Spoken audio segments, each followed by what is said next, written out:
So to call Apple a tech giant is pretty easy. The iPhone maker's market cap hit a record $700 billion this week. But our next guest is not all that excited about it. Telling us now why she's not waving her Apple pom-poms around is Caughey Forrest. She's a senior technology analyst and portfolio manager at Fort Pitt Capital Group. And, you know, Kim, there are Apple haters out there. There are Apple lovers. You're one of the people who thinks that Apple is a great phone company, but you stop short there. What makes you such a negative person on Apple? I think that's really harsh. I'm not necessarily negative. I think I'm more neutral. And I am generally a cautious person. And whenever stocks are hitting all-time highs, that just, adds to my level of caution. So here's my basic thesis. I think they have been a great stock for people to own. I think that they make a great iPhone product, although personally I don't own one. And then finally, I think that the people are buying the stock right now based on the belief that they are going to be able to keep rolling the dice and keep coming up winners and make new categories. If you are buying this based on that, the iWatch has to work. The Apple TV has to come out, and there's some talk now about them doing something with automobiles. Now, I don't think they're going to be the GM of making actual cars, but I think it's more likely that they would make some sort of information entertainment system that would work with your Apple phone. So the likelihood of them, hitting all of those things perfectly is not as great as I think the rest of the world thinks. All right, so I mean, that's fair enough, Kim. I think you're right. I mean, there are a lot of good points that you're bringing up here. The only thing that we know on the record, for the record right now for Apple, is that there will be an iWatch. There's speculation about a TV. There's speculation about a car product. But we do know that later on this year, there's going to be an iWatch, or an Apple Watch is what they call it. So here's the thing. There's a lot of hype. Is it going to be a letdown? Nobody does wearables well these days, right? I mean, can Apple succeed where others have failed? That, my friend, is the big question. And I'm saying maybe. Maybe they can. They do know a whole lot about making good user interfaces that are easy to use.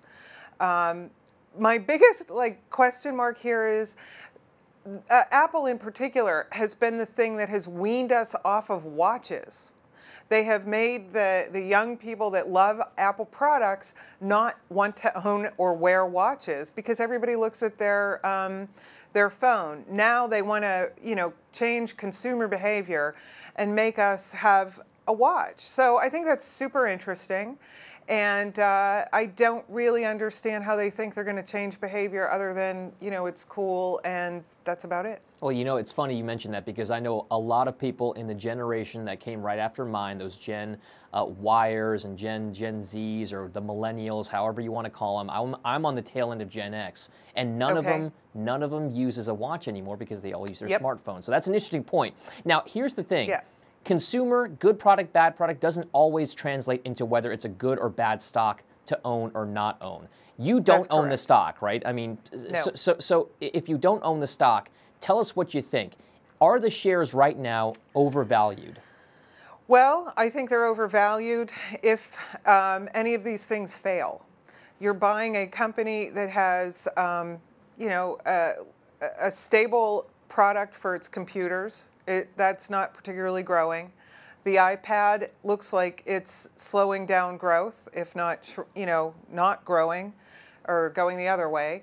And you are going to buy this based on the fact that, the market share of iPhones are going to continue to grow. That gives me some pause at this price. However, I don't think that's why people are buying it. I think they think Apple is a category creator and a category, grower. So I guess they think Apple's going to take over the consumer's market spend for just about every appliance. All right, so here's the thing. Let's say you are neutral like you are right now. You don't own a position here. Right. What's the one thing you can think of that would change your mind in 2015? Is there a metric? Is there a product? Is there something Apple could say or do that makes you say, hey, I think I want to buy the shares? Sure. I think a huge surge of iWatch and of iWatch adoption, and a real clear path to how they are going to make low enough product prices for the rest of their phone category. It's funny, I was talking to a quick serve restaurant that is making a mobile app. What they told me was, yes, they have iOS, but most of their customers use an Android device, so that's what they're focusing on. And I think that's telling that the people who are in, you know, the mass population probably can't afford Apple products, and that is a big question. So not only do you have to create these categories, but you have to make them affordable for most of the world to use, and that's a big question mark as well. Gotcha. So it's all about iWatch adoption and whether or not Apple can actually lower the average selling price for a lot of the products it has. Thank you so much. Thank you so much for joining us again. Thank you. And thanks for watching here with the Tech Bet. I'm Dominic Chu, and have a great day.